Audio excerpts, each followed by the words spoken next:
NEET छात्रा की मौत के बाद से अब पुलिस महकमा भी जगा है और साथ ही एडवोकेट जनरल ने जिस तरीके से निर्देश दिए हैं उसे पूरे बिहार में खलबली मची हुई है। खास तौर से जो इस तरीके से गर्ल्स हॉस्टल चला रहे हैं संचालक हैं, जो महिला आवासन की सुविधा दे रहे हैं, यानी कि महिलाओं को रेंटेड एकोमोडेशन दे रहे हैं, या फिर जो इस तरह से कई जगहों पर आश्रम खोले जाते हैं महिलाओं के लिए, महिलाओं के रहने के लिए, तो ये तमाम जो ठिकाने हैं, जो जगह है, उन सब पर अब सीधे सीधे जांच बिठा दी गई है कि कौन कितने नियमों का पालन कर रहा है, किसने परमिशन ली है या नहीं ली है। तो एडवोकेट जनरल के आदेश पर यह कार्रवाई हो रही है और खास तौर से इसके बाद से जो सीमांचल का इलाका है वो हाई अलर्ट मोड पे आ गया है और वहां पर जो चारों जिले हैं वहां पर साफ साफ निर्देश दिए गए हैं कि जीरो टॉलरेंस है भाई साहब। अगर जल्दी से जल्दी आपने पूरी जानकारी नहीं जमा की प्रशासन के पास तो सीधे सीधे कार्रवाई होगी। तो किस तरह से कार्रवाई होने वाली है, क्या आदेश दिए गए हैं, किन नियमों का पालन करना जरूरी है, चर्चा करेंगे आज के इस वीडियो में। तो इस वीडियो को आखिर तक जरूर देखिएगा। नमस्कार, मैं हूं डॉक्टर सुरजीत सिंह और आप देख रहे हैं वाईबीएन बिहार झारखंड। अगर आपने अभी तक इसे सब्सक्राइब नहीं किया है तो सब्सक्राइब कर लीजिए और अगर आपको यह वीडियो अच्छा लगे तो लाइक कीजिए, शेयर कीजिए और कमेंट जरूर कीजिए। तो पटना के शंभू गर्ल्स हॉस्टल में जिस तरीके से जहानाबाद की एक जो नीट की छात्रा जो नीट परीक्षा की तैयारी कर रही थी, उसकी संदिग्ध हालात में 11 जनवरी को मौत हो जाती है। उसकी जांच चल रही है, सीबीआई की जांच हो रही है, हर तरीके से गहन छानबीन चल रही है। लेकिन इस दौरान इस मौत ने कम से कम यह सबक तो जरूर दे दिया कि पूरे बिहार में जिस तरीके से गर्ल्स हॉस्टल बहुत से तो बहुत सही हैं, जो गर्ल्स हॉस्टल के तौर पर हैं, सुरक्षा के बेहतर इंतजाम है, लेकिन बहुत से गर्ल्स हॉस्टल की आड़ में बहुत कुछ ऐसा चल रहा है जो सामाजिक ताने बाने को तार तार कर रहा है। लड़कियों के, महिलाओं के साथ जो बर्ताव किया जा रहा है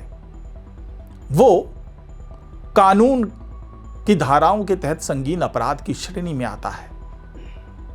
यही वजह है कि एडवोकेट जनरल ने आदेश दिया कि पूरे बिहार में जो भी गर्ल्स हॉस्टल चल रहे हैं या महिलाओं के लिए आश्रय स्थल है, जो आवासन की व्यवस्था की गई है, खासतौर से जो महिलाओं और लड़कियों के लिए, बच्चियों के लिए, उनकी जांच पड़ताल होनी चाहिए। जांच की जानी चाहिए कि किन नियमों के तहत इनको इजाजत दी गई है, या फिर क्या किसी ने अपनी मनमानी करके इस तरह की गर्ल्स हॉस्टल खोल लिए जहां पर लड़कियों की, महिलाओं की सुरक्षा के कोई इंतजाम नहीं है, या फिर कुछ इलाके ऐसे भी हैं जहां पर गर्ल्स हॉस्टल के नाम पर कुछ ऐसी गतिविधियां चल रही है जो सही नहीं है, वो कानून के दायरे में नहीं आते हैं। तो ऐसे गर्ल्स हॉस्टल्स पर क्या कार्रवाई की जाए, इसके लिए एडवोकेट जनरल ने साफ तौर पे जो भी डीजीपी हैं, जो बिहार के डीजीपी हैं, उनको भी निर्देश दिए हैं, जो भी जिले के जो डीएम हैं उनको आदेश दिए गए हैं, और हर स्तर पर जो इसके लिए जिम्मेदार हैं प्रशासन के अधिकारी, सबको आदेश दे दिए गए हैं कि आप जल्दी से जल्दी इस पूरे मामले की छानबीन कीजिए, गर्ल्स हॉस्टल की व्यवस्था को देखिए और किन नियमों के तहत उन्हें अनुमति दी गई है, या फिर अगर कोई गैरकानूनी तरीके से संचालित हो रहे हैं गर्ल्स हॉस्टल तो उनको भी आप उसकी लिस्ट तैयार कीजिए, उनके खिलाफ तुरंत कार्रवाई शुरू कीजिए। इस आदेश के बाद से जो गर्ल्स हॉस्टल या महिला आश्रय स्थल जैसी चीजें चला रहे हैं वहां पर हड़कंप मचा हुआ है। संचालक अब उन तमाम दस्तावेज को जुटाने में जुटे हुए हैं जिसके आधार पर वो इस तरह की गतिविधियां कर रहे हैं, गर्ल्स हॉस्टल चला रहे हैं, महिलाओं के लिए आश्रय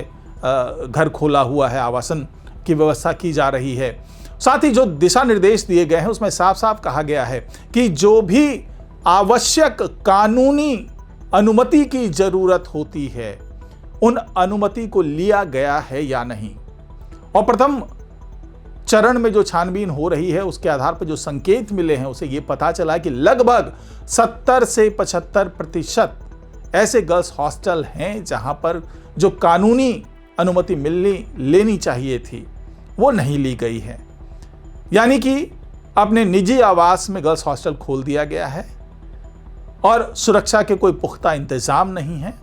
और धड़ल्ले से गर्ल्स हॉस्टल की आड़ में कमाई की जा रही है। और कुछ गर्ल्स हॉस्टल तो ऐसे सामने आए हैं जहां पर कुछ असामाजिक गतिविधियां भी हो रही थी, यानी कि गर्ल्स हॉस्टल की आड़ में बड़ा खेल चल रहा था।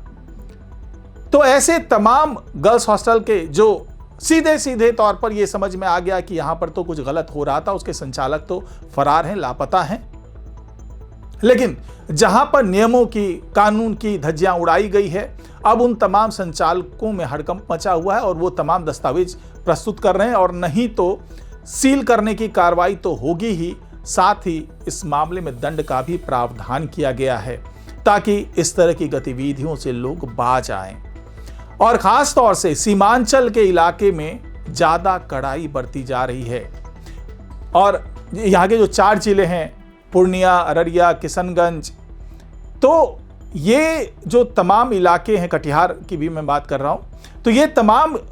जिलों में जो है साफ साफ वहाँ के जितने भी गर्ल्स हॉस्टल हैं, जितने भी संचालक हैं, सबसे दस्तावेज मांग लिए गए और 15 दिनों का समय दिया गया है। अगर 15 दिनों के अंदर में वो तमाम जरूरी जो वैध दस्तावेज हैं वो उपलब्ध नहीं करवा पाते हैं तो उनके खिलाफ सीधे सीधे कार्रवाई शुरू कर दी जाएगी। और साथ ही ये 15 दिन इसलिए भी दिए गए हैं कि अगर आपने कोई जरूरी अनुमति नहीं ली है प्रशासन से तो आप वो अनुमति 15 दिन के अंदर ले लें। उसकी जांच करने के बाद ये अगर पाया जाता है कि आपको अनुमति मिलनी चाहिए तो अनुमति मिलेगी, नहीं तो आपको वो जो कारोबार है गर्ल्स हॉस्टल का उसको तुरंत से बंद करना पड़ेगा। तो कुल मिलाकर के अब इस कदम से पूरे बिहार में गर्ल्स हॉस्टल के संचालकों में हड़कंप मचा हुआ है और आने वाले दिनों में, यानी कि लगभग 15 से 20 दिनों के अंदर में इसके परिणाम भी देखने को मिलेंगे। तो फिलहाल आज की रिपोर्ट में इतना ही। नमस्कार।